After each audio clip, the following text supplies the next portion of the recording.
Hi, I'm Jane McCallion. And I'm Adam Shepherd. Welcome to the ITPro Podcast, your weekly guide to the most important topics in the IT industry. Adam, Happy New Year! Thank you very much. Happy New Year to you too. Thank you. I hope you had a good Christmas break. I did. It was nice and chilled, just as you want a Christmas break to be. Yeah, same. And I hope all our listeners did as well. Now, the thing with Christmas breaks is that they tend to put a bit of a pause on things as far as news is concerned.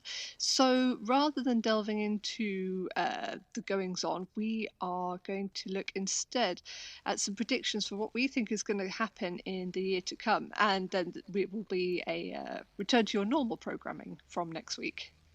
So this coming year is set to be a fairly eventful one. For the tech sector as well as for the UK generally. I think the defining issue for a good chunk of the next year is set to be Brexit, unsurprisingly. Yeah.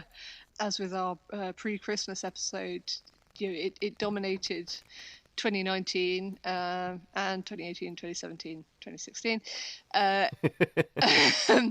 It's likely to, for at least the first half of 2020, I would say it's going to be a big deal. Now, obviously, the whole Brexit date is supposed to happen towards the end of this month, so we may or may not actually see that happening, but potentially there's some certainty, potentially there's an end date. Whichever way you feel about Brexit, that at least for businesses, for internal investment, which tech is quite dependent on, it does kind of provide some slightly firmer ground there.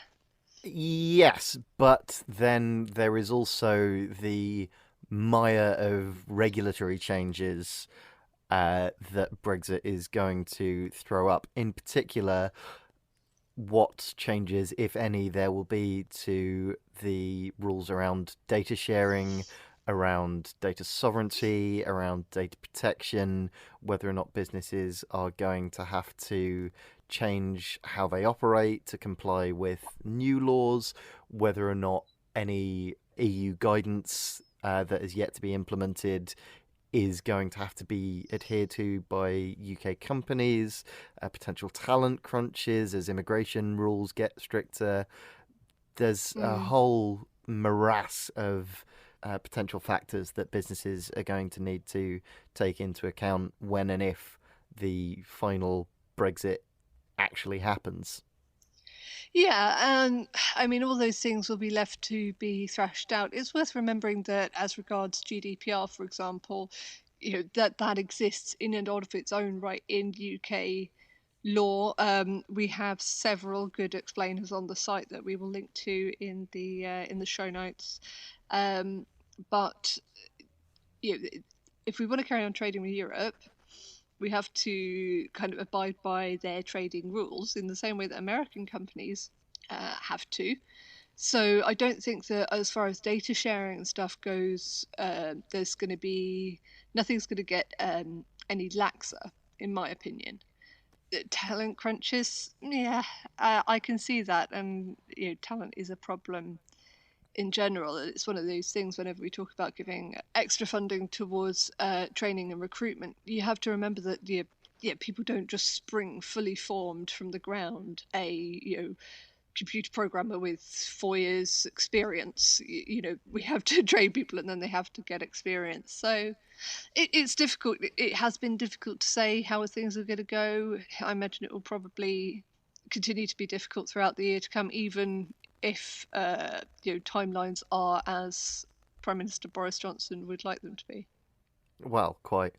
I think specifically in terms of talent, remote working and outsourcing is going to play a huge role in helping businesses remain competitive. Well, as you wrote about, in September 2019?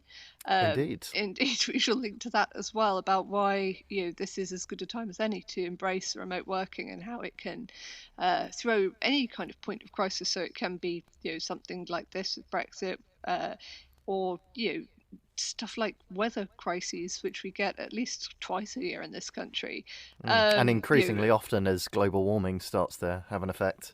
Indeed, when when your train tracks just won't work for any reason because they're too cold or they're too hot or they're too covered in leaves or everything's on fire. Um, yeah, embrace remote working in these scenarios. But yeah, no, it's a good piece that you wrote as well. So definitely we Thank you will very link to that much. as well. Oh well, my pleasure as features editor on ITPro is to get to read all the lovely content that you come up with as well. So I'm feeling very very goodwill in this new year. But Mm. yeah, there are ways around it. The tech industry may suffer, kind of from impacts that might be unique to it, especially along the lines of finding and retaining talent. But tech does also offer options when it comes to resolution. Okay, so moving on. Another big area of interest in 2020 will be mergers and acquisitions, or M&A. Immediately, I would say the thing that's going to occupy some column inches at ITPro and our sister titles will be the Xerox HP saga, which continues with currently Xerox is trying to buy HP. That's the story as it was left just before Christmas. I am sure that they will pick up that thread again in the new year.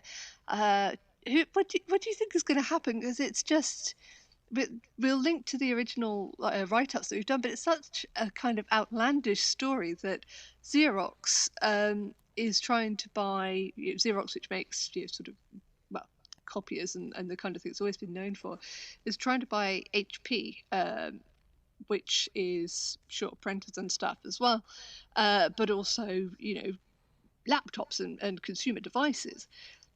HP is 3 times the size of Xerox at last valuation and has already rebuffed a acquisition attempt, and it's now taken on a hostile tone with Xerox. They're really convinced that they can do and should be allowed to do this. So, what do you think is going to happen? I mean, it's certainly a bold move, and it's it's something that, on the face of it, would make sense from Xerox's perspective.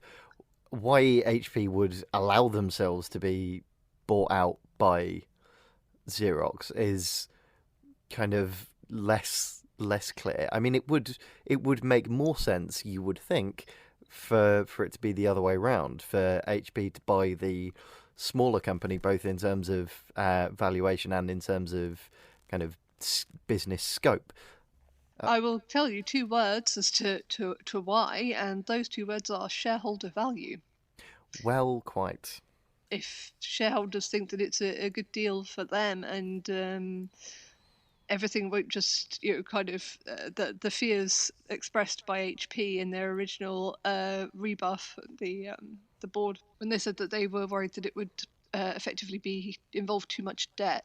If those fears are unfounded in the minds of the shareholders, then maybe it might go ahead. It'll certainly be an interesting one to watch.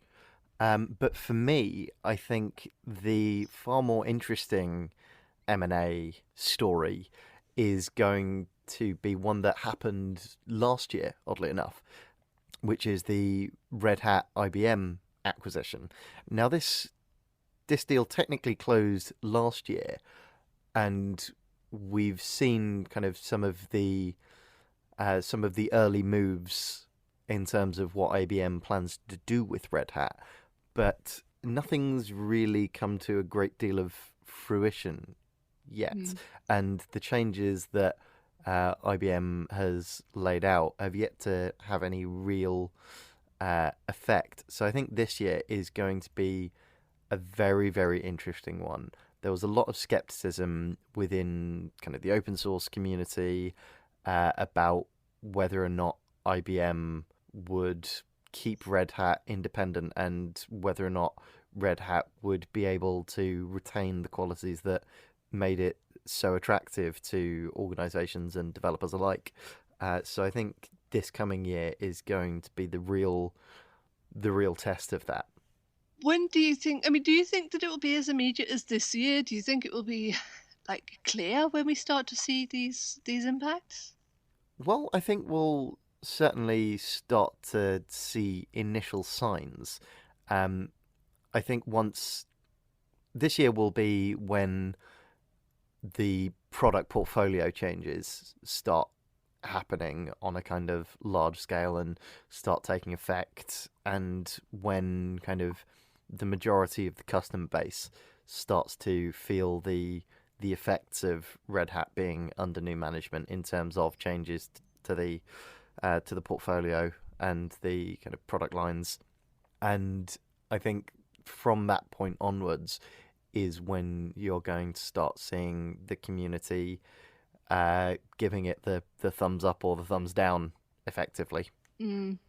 Well, I mean, to an extent, even if they don't like it, what what are they going to do? That's a terrible thing to say, but Red Hat was whichever way you want to look at it, so big that is there a viable alternative that they could jump ship to?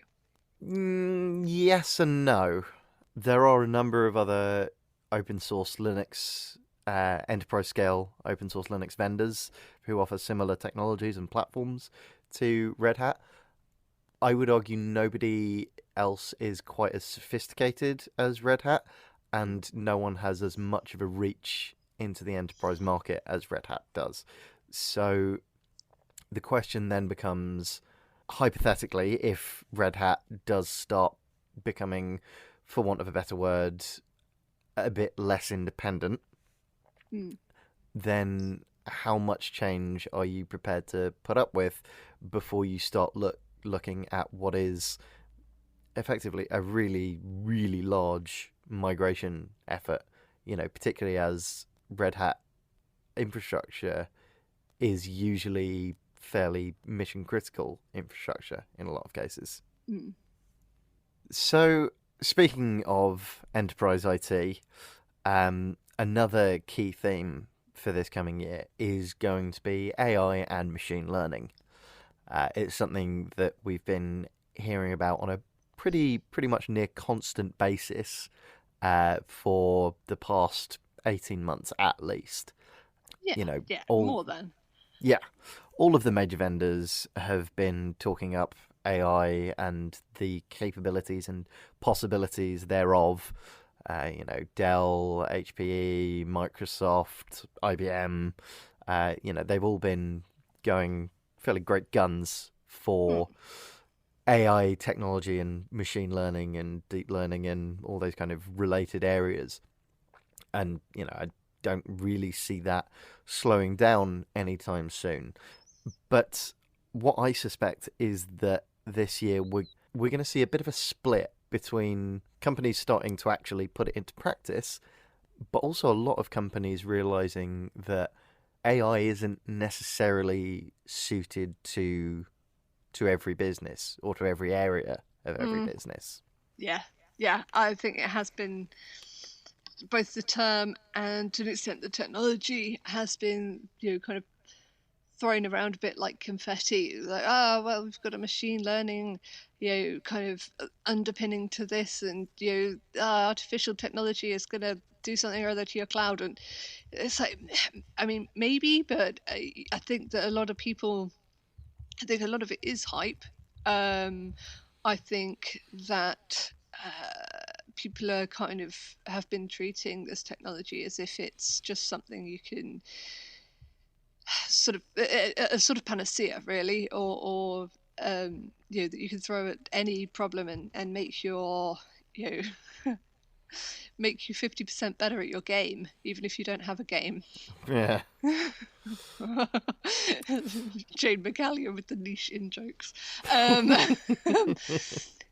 So, to borrow a somewhat trite phrase from analyst firm Gartner, I think we're rapidly approaching the so-called trough of disillusionment phase of the hype cycle, which is pretty much what it sounds like when overinflated expectations are met with the actual realities of what a technology is capable of, and people start kind of not losing interest, but gaining a bit more perspective as to the practical realities. Sure. Much the same as, I mean, back in October, we had an article from David Howell, "Is a Bot Your Next Employee?"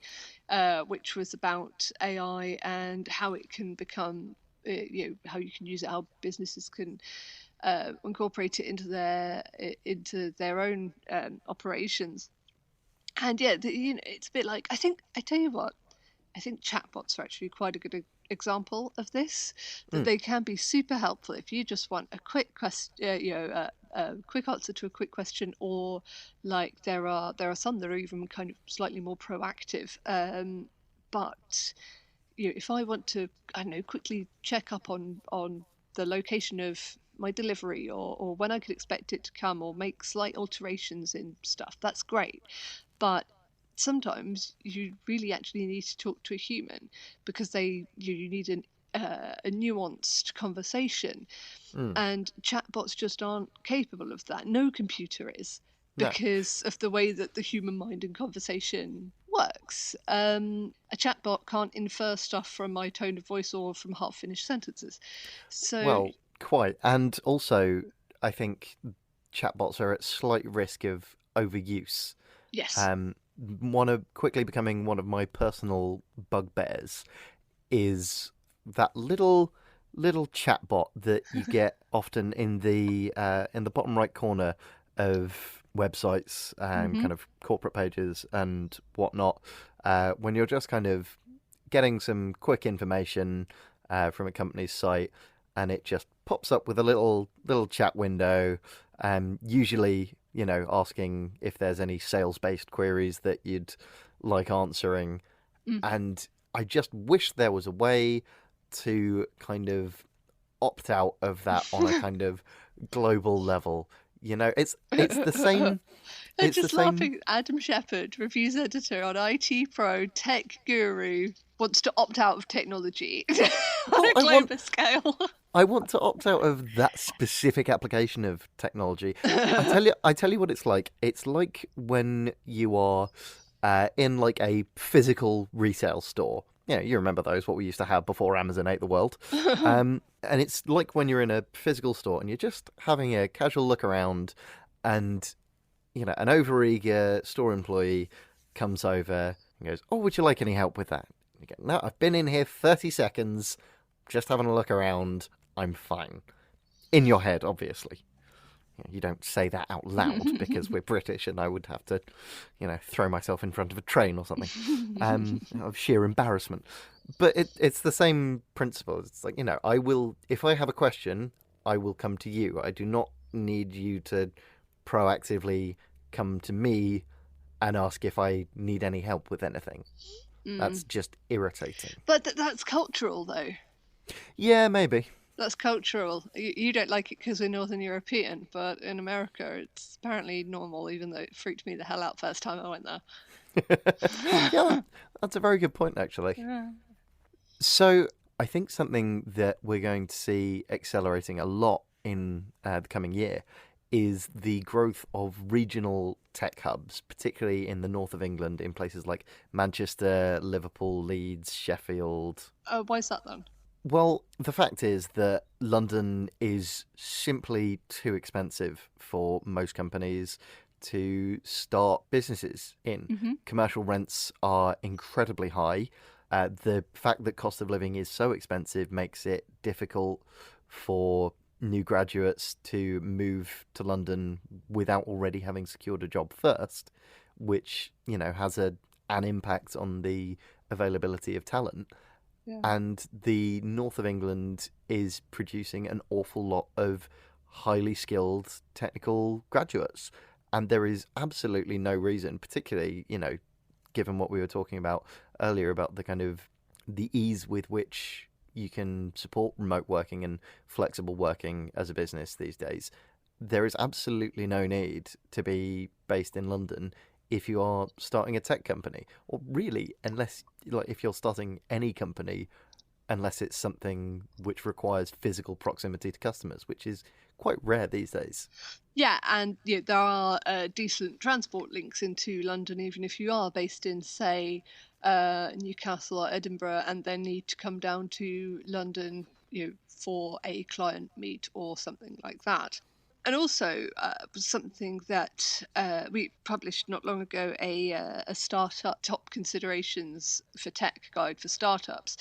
And the fact is that, yeah, there is remote working. You can embrace the cloud from the outset. And that's not just startups, that's just kind of smaller companies, which are the vast majority of companies in the UK. Just they are. I think it's something like 99% of all UK businesses are SMBs, and the majority of them are micro businesses. Mm. So yeah, this is kind of definitely the top idea for startups and smaller businesses. And the other consideration, for smaller businesses and for startups is co-working spaces, and whether or not these are really worth it. So WeWork is one of the big names in co-working spaces, but started to falter quite seriously towards the end of 2019. Yeah, we're talking about remote working here. Is it necessary to work from a co-working space, whether you're a startup or a micro business or whatever? Or why not just work from a home office or a shed or something? Well, I don't think it's at all necessary to base yourselves out of a co-working space like WeWork, but I think there is definitely a value in these kind of facilities for small businesses, particularly in terms of the ease with which you can get up and running as a small business. The main draw of co-working spaces from a business perspective, if you put aside all the free beer and the ping pong tables and all the other kind of gubbins that makes them seem so flashy from the outside, the main draw of them is that you don't have to do any maintenance. You don't have to worry about setting up like networking infrastructure, or you don't have to worry about heating. You don't have to worry about building security. None of the kind of operational concerns, if you like. That's all taken care of for you, and you can just pay your rent and focus on running your business without having to worry about the day-to-day mundanities of running an office that you otherwise would. Even if you're working from a home office, you've still got to ensure that that is set up with decent networking. If you're supporting employees, even if that's only 2 or 3, you've got to worry about making sure that they have stable and secure access to whatever kind of networking infrastructure or services you're using. There are various kind of employment regulations that you need to make sure you're compliant with if you're running kind of a small business. There are a lot of kind of considerations that go into running your own office, and operating out of a co-working space basically just entirely removes those. So 2020 isn't going to be the year where we find everybody working from their living room in Dunstable. Not necessarily. I think we're going to see a lot more of that. In fact, I would say what we're probably more likely to see is more small to medium sized co-working spaces open up in those kind of regional kind of developing tech hubs. Yeah. Because not every co-working space needs to be something on as grand a scale as WeWork. It doesn't need to support hundreds of employees. You could have a co-working space that only supports kind of 10 to 20 companies. Co-working facilities like WeWork aren't really that much different to the kind of managed office premises of yesteryear. There's not actually really much difference between them. Yeah, not even just of yesteryear, but there are well-known brands that continue to exist now, or indeed just sharing an office space, I suppose, in some ways. Well, quite. So obviously, one of the big stories from towards the end of 2019 was that 5G was finally starting to come to market. 2020, we are now living in the future. 5G is going to be everywhere and ubiquitous, as we like to say in the industry, with ever more growing number of 5G devices in use, and probably some health scares to go along with that, because it is one of those things that does seem to attract conspiracies and health concerns to it. Adam, will I, as the laggard of the team, be using a 5G phone towards the end of the year, or can I happily hold on to what I've got for a while? You can happily hold on to what you've got for a while. It's worth pointing out that while 5G has started to come to market, it will be a long, long time before the infrastructure is in a position to support the kind of wide-ranging transformational benefits of 5G that we've seen companies advertising, like smart cities and, 5G powered driverless cars and that kind of thing.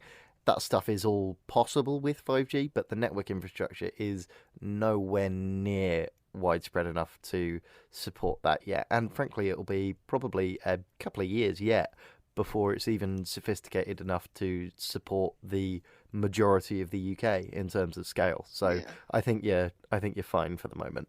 Yeah, well, I mean, this is actually, you mentioned infrastructure there. That's one of the things that's playing into this whole the health concerns, the healthcare stories, that 5G, because of the wavelength it uses, it doesn't really travel through walls very well, or just kind of solid objects at all.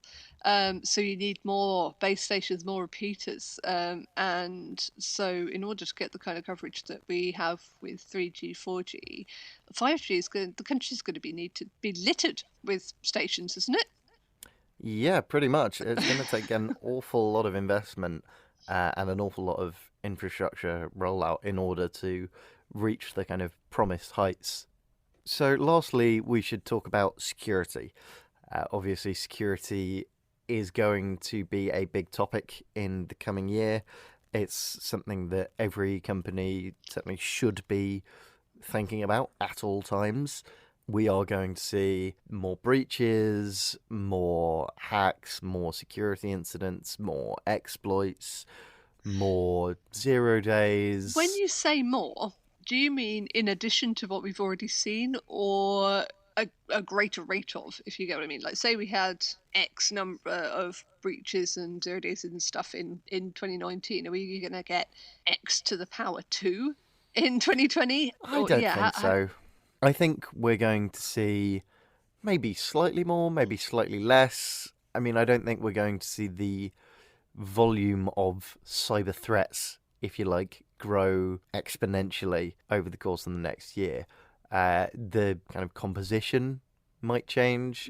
We've seen a kind of spike in ransomware over the last couple of years. We might see that start to shift to other attack methods. But fundamentally, when it comes to security, while there are always new and exciting 0 days and exploits and whatnot to talk about, when you get right down to it, the essentials never change. And, the main threats to businesses are phishing attacks, business email compromise, poorly secured and, poorly architected websites and cloud infrastructures.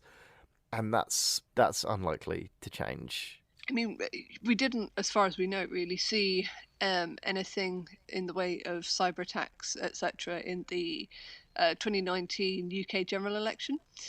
But towards the end of 2020, we do have the US presidential elections, which have previously been fraught with, is perhaps a bit strong, but been surrounded by suggestions of all kinds of funny business, including hacking and bots and this, that, and the other. Are we likely to see any of that? Any sort of, say, targeted phishing or ransomware campaigns based off the election? I mean, yeah, any kind of major political event is always going to spur those kind of opportunistic attacks.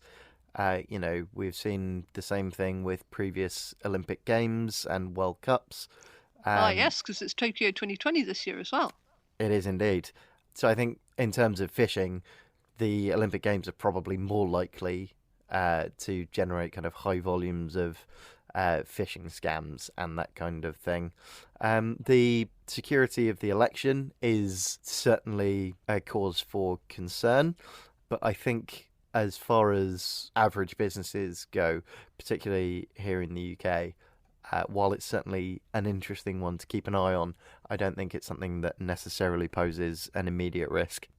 Well, that is all we've got time for this week. Thanks once again for tuning in to hear our predictions for 2020.